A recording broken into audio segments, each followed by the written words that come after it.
Salam sejahtera, terima kasih karena bersama dengan saya di Nazilin Unity Channel. Benarkah Rafizi akan memimpin satu jajaran baharu politik dalam Malaysia? Jajaran politik itu mungkin disebut gabungan-gabungan payung besar, seperti yang pernah dikatakan oleh beberapa pemimpin Perikatan Nasional. Tetapi bukan melibatkan Perikatan Nasional. Rafizi dikatakan mungkin akan membentuk atau mungkin akan memimpin satu pergerakan penjajaran politik baru yang akan membabitkan parti-parti politik pecahan yang terbesar di Malaysia. Mungkinkah Rafizi akan menjadi ancaman baru kepada politik di Malaysia? Dalam bercakap tentang politik, apa-apa saja boleh berlaku. Bak kata pepatah, kawan boleh jadi lawan, lawan boleh jadi kawan. Tetapi pastinya Rafizi tidak akan bekerja sama dengan Parti PAS maupun Perikatan Nasional. Kerana Rafizi tahu tiada kelebihan beliau dapat dari sana. Tetapi mungkin ada ahli-ahli daripada Perikatan Nasional, ahli-ahli parlimen atau ADUN, yang turut sebenarnya memimpin ataupun tertarik dengan Rafizi Ramli, yang mungkin akan turut menyokong gerakan tersebut. Gerakan itu adalah gerakan jajaran baru politik Malaysia yang mungkin akan membawa kepada perubahan sistematik di dalam pentadbiran Anwar Ibrahim. Tidak saya katakan Anwar Ibrahim akan tumbang. Tidak saya katakan. Saya tidak katakan bahawa kerajaan Anwar Ibrahim akan tumbang. Tetapi mungkin ada penjajaran baru politik yang mungkin akan menyebabkan dinamik politik tiba-tiba berubah. Suara rakyat akan menjadi bergema. Sebelum kita teruskan ulasan kali ini, jangan lupa tinggalkan komen anda dan saya kongsikan dengan anda satu produk terbaik, yaitu For Life Transfer Factor. Produk ini bukan ubat. Produk ini ialah produk yang menguatkan imun tubuh badan kita. Karena kita kena penyakit, gara-gara imun badan kita lemah, imun badan kita jadi bodoh. Jadi imun badan yang bodoh itu dia akan menyerang tubuh badan kita dan kita jadi sakit. Tetapi untuk jadi sehat, jawapannya tetap sama. Kunci untuk sehat ialah kuatkan daya imun badan, perbaiki daya imun badan, dan didik daya imun badan yang menyerang itu menjadi pintar supaya dia tidak menyerang tubuh badan kita. Ada banyak testimoni yang saya sudah dengar dan sudah berada di depan mata saya sendiri berlaku. Bahkan saya makan obat kolesterol ini, kotaknya. Tapi selepas saya mengamalkan produk For Life ini, saya tidak makan lagi obat itu. Jadi tinggal kenangan sajalah. Ini baru saja saya dapat 7 hari bulan 4. Okeylah, jangan panjang-panjang tentang produk, nanti orang marah. Kita nak cerita tentang politik. Kalau berminat, hubungi saja nombor yang tertera ini. Baiklah, bercakap tentang penjajaran politik baru di Malaysia. Adakah Rafizi akan memimpin gerakan politik baharu Malaysia yang mana dianggotai oleh parti-parti orang muda? Kalau satu ketika dahulu dalam sejarah Malaysia, ada kaum tua dan kaum muda. Kalau masih ingat, dalam sejarah Malaysia ada gerakan kaum tua dan kaum muda. Kaum tua mempunyai gerakan propagandanya, bahkan fahamannya sendiri. Cara mereka bekerja lebih kurang kita boleh kata ikut cara orang tua lah, macam begitu. Kaum muda pula, dia lebih agresif, lebih berani, lebih terampil dan mempunyai daya tenaga yang kuat. Itu sebabnya kaum muda agak agresif. Jadi adakah penjajaran politik baharu itu bakal menampilkan kekuatan kaum muda seperti yang pernah berlaku dalam politik Malaysia? Persoalan itu akan kita ketahui tidak lama lagi. Sudah pasti kita akan ketahui apa sebenarnya akan berlaku dalam penjajaran politik baru yang dikatakan mungkin akan dibawakan oleh Rafizi Ramli itu. Tinggalkan komen kamu, benarkah Rafizi akan memimpin penjajaran politik baru, ataukah Rafizi akan berdiam diri dulu, berehat dan berehat seperti Khairi Jamaluddin? Sekian dulu. Tinggalkan komen Anda. Bye-bye. Salam sejahtera, terima kasih karena bersama dengan saya di Nazilin Unity Channel. Saya dapat satu message daripada seorang netizen. Beliau kata, sekarang ini ada gerakan memberontak dalam parti PKR. Gerakan pemberontak itu ialah gerakan tak puas hati terhadap tindakan dan keputusan yang berlaku terhadap Rafizi Ramli. Bukan sekadar mereka nak mempertahankan Rafizi, tapi kata mereka, mereka tak suka dengan apa yang berlaku dalam parti PKR. Yang lebih mereka pening kepala ialah apabila pendedahan yang luar biasa didedahkan oleh Rafizi dalam kempen Hirup. Rafizi tibai parti dia sendiri. Rafizi hentam parti dia sendiri. Dengan itu, dengan pendedahan daripada Rafizi itu, banyak perkara-perkara busuk yang timbul. Banyak perkara-perkara yang agak busuk mula diketahui. Itu sebabnya ada netizen ini, dia kata, ada gerakan memberontak yang mungkin akan digerakkan tidak lama lagi, dan gerakan memberontak itu mungkin akan menjadi satu pukulan padu maut kepada kepimpinan PKR. Apakah yang akan terjadi kepada PKR selepas ini? Adakah Anwar Ibrahim akan mengambil langkah yang lebih drastik bagi menyelamatkan PKR?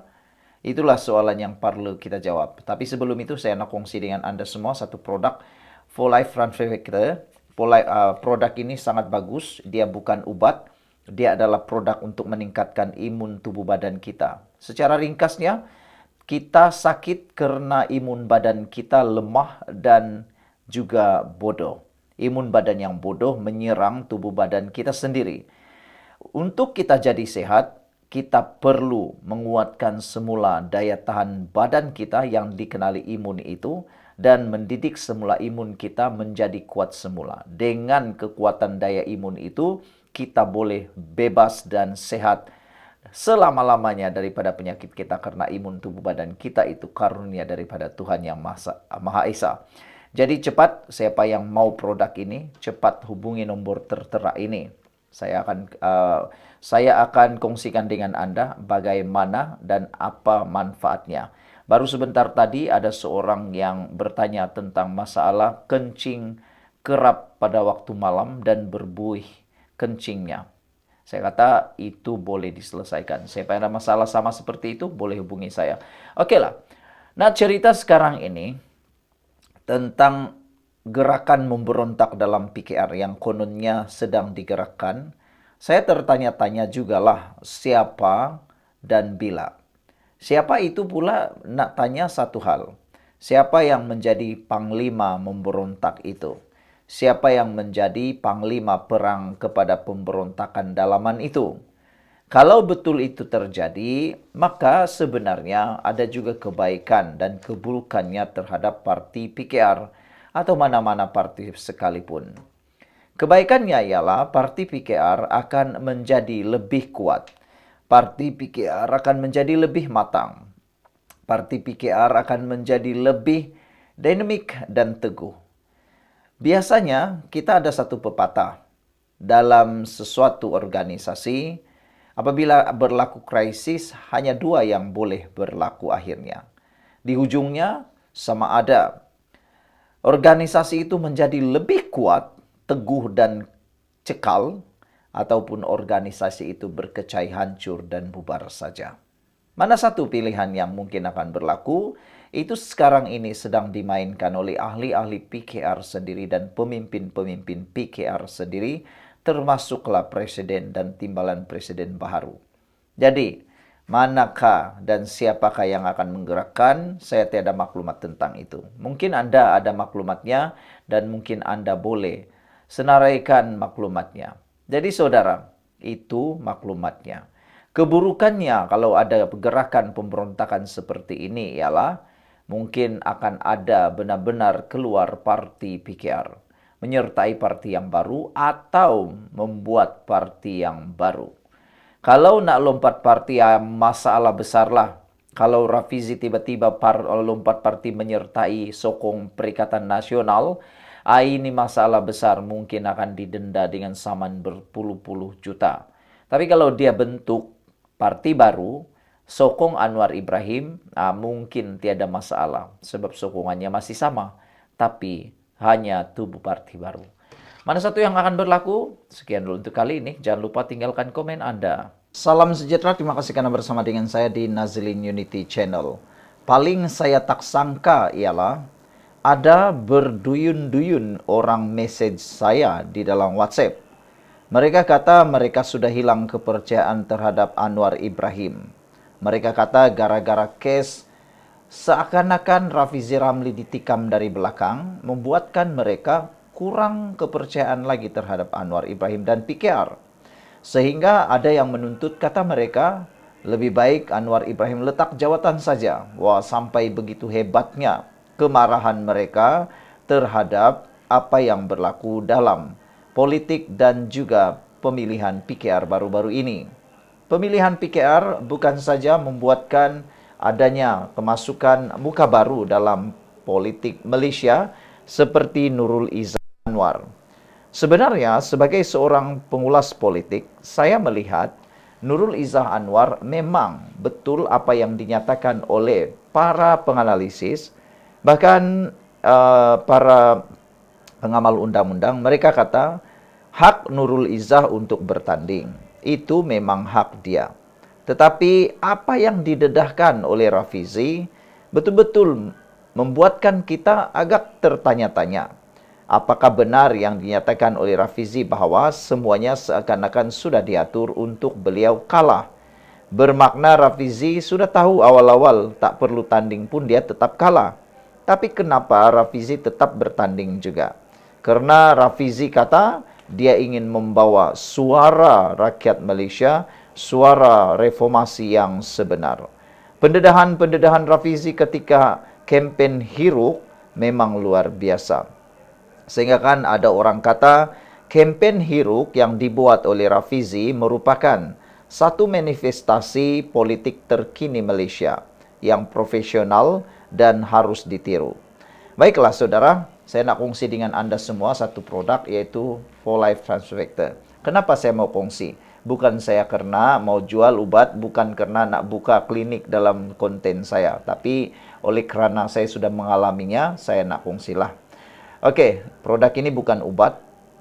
Produk ini untuk meningkatkan daya imun badan kita, mendidik imun badan kita menjadi baik, bijak, dan tidak bodoh lagi. Karena kita sakit, puncanya satu saja. Imun badan kita terlalu lemah dan imun badan kita juga menjadi bodoh. Apabila imun badan kita lemah, imun badan kita bodoh, maka kita mudah kena penyakit. Dan mau sembuh senang saja. Tingkatkan semula kualiti imun kita, kekuatan imun tubuh badan kita, dan didik semula imun badan kita yang bodoh itu untuk bertindak balas, melawan penyakit dan menyembuhkan kita. Kalau berminat dengan produk ini, sila kontak saya di nomor ini. Dan paling penting sekali, baru sebentar tadi ada satu case dalam kumpulan saya, case kencing manis yang hampir dipotong kaki. Nasib baiklah istri dia tidak mahu kaki suaminya dipotong, akhirnya menggunakan Transfector. Selepas 3 minggu, kaki itu mula tumbuh balik sel-sel, dia punya daging dan kulit-kulit. Jadi tidak perlu dipotong. Kalau mau cari ikhtiar terakhir, apa salahnya? Baik, kita nak cerita semula tentang Rafizi Ramli dan juga Anwar Ibrahim. Ada yang menuntut Anwar Ibrahim letak jawatan atau mohon maaf dan berusaha memujuk semula Rafizi Ramli. Sampai begitu sekalinya retak yang berlaku dalam PKR gara-gara berlaku pemilihan kepimpinan PKR. Tapi yang hebatnya sebenarnya ialah mana-mana parti tahu apabila pemilihan tertinggi, pemilihan pemimpin tertinggi satu parti, pasti akan berlaku pergolakan seperti ini. Kenapa PKR terlalu ketara? Sebab satu sahaja parti di Malaysia ini yang ada membuat pertandingan sepenuhnya jawatan. Itu sebabnya kenapa terlalu ketara PKR. Sebab mereka mempertandingkan semua jawatan termasuk presiden. Kenapa pas tiada pergolakan? Sebab mereka tidak pertandingkan jawatan-jawatan besar. Takutlah Tuhan, tidak berani pengecut. Kedua, UMNO pun begitu juga. Apa jawatan yang tidak dipertandingkan? Anda tahu. Itu sebabnya mereka tidak pergolakan. Lihat lagi PAS, lihat lagi Bersatu. Kalau Bersatu, entahlah apa jawatan yang dipertandingkan pun kita tidak tahu. Parti yang lain seperti Parti Muda. Nah, ini lagi lah. Jadi semua parti kalau bertanding pasti ada golak. Tapi semua tidak berani tanding. Hanya PKR saja yang berani mempertandingkan jawatan dalam parti mereka. Jadi sebelum nak bercakap tentang perbalahan kononnya berlaku dalam PKR, fikir-fikir dulu parti Anda yang tak berani langsung mempertandingkan itu.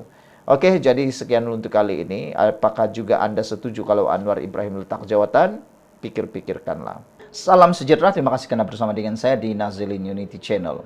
Petang tadi aku terkejut, ada satu hantaran di ruangan Facebook dan juga di ruangan WhatsApp saya. Dia kata, Rafizi Ramli akan menarik semula peletakan jawatan beliau sebagai Menteri Ekonomi. Beliau kata, Rafizi masih cukup masa yang panjang untuk memikirkan sewaktu dia bercuti, untuk memikirkan kesan kepada peletakan jawatan tersebut. Agak logik jugalah pendapat dia ini. Dia kata Rafizi sebenarnya nak cuba air, nak cuba market.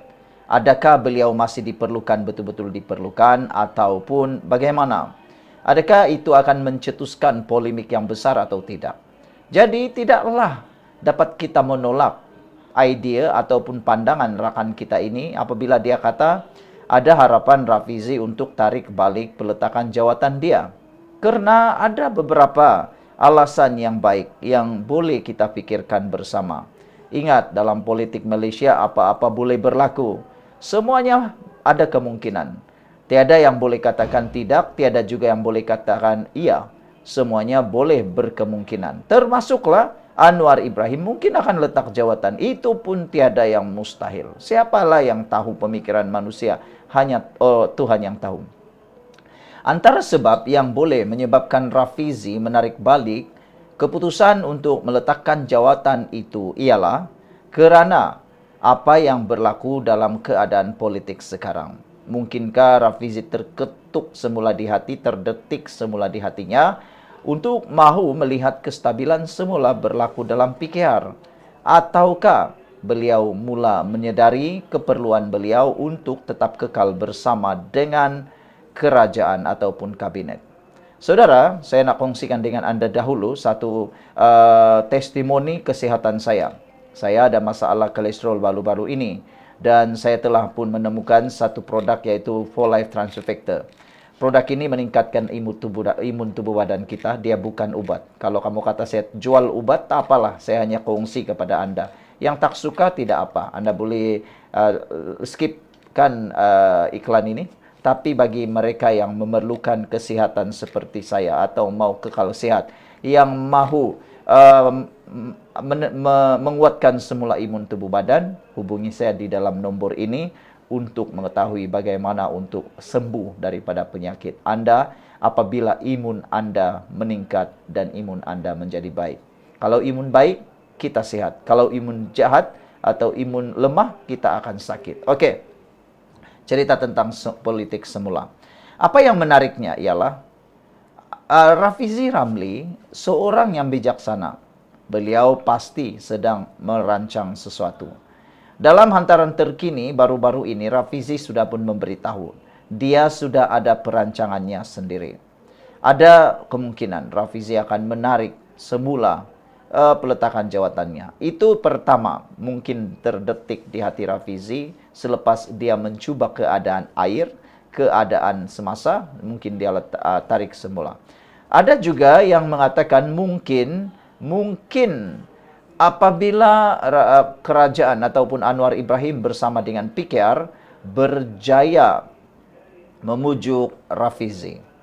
Kalau mereka berjaya memujuk Rafizi dengan tawaran-tawaran tertentu, termasuklah memberikan tawaran sebagai penasihat kepada PKR, sudah tentu mungkin besar kemungkinan Rafizi akan menarik semula peletakan jawatan beliau itu. Siapa yang tahu kan? Mungkin ada perbincangan tertentu di dalam PKR. Tetapi setakat ini yang kita tahu dalam mesyuarat yang terbaru MPT, Majelis Tertinggi PKR, tidak ada isu tentang Rafizi dikemukakan. Yang ada ialah tentang persiapan untuk pilihan raya negeri Sabah. Jadi saya rasa mereka mungkin sedang memberi peluang kepada Rafizi untuk berfikir secara lebih dalam. Baiklah, sebelum kita berpisah, apa pula pendapat dan pandangan Anda? Pandangan saya yang paling akhir sekali ialah menjadi kerugian kepada PKR jika Rafizi dibiarkan begitu sahaja. Rafizi mempunyai kualiti yang sangat besar. Bagi saya, untuk pasukan orang muda, tiada lagi yang lebih baik daripada Rafizi dalam PKR. Kalau tiada Rafizi, saya tidak tahu siapa yang boleh menggantikan Anwar Ibrahim sebagai Perdana Menteri. Kalau bukan Rafizi, saya pun tak yakin siapa yang dapat menjadikan PKR menjadi kuat semula. Karena sudah terbukti tanpa Rafizi, perjuangan PKR menjadi lesu. Sekian dulu, kita jumpa lagi.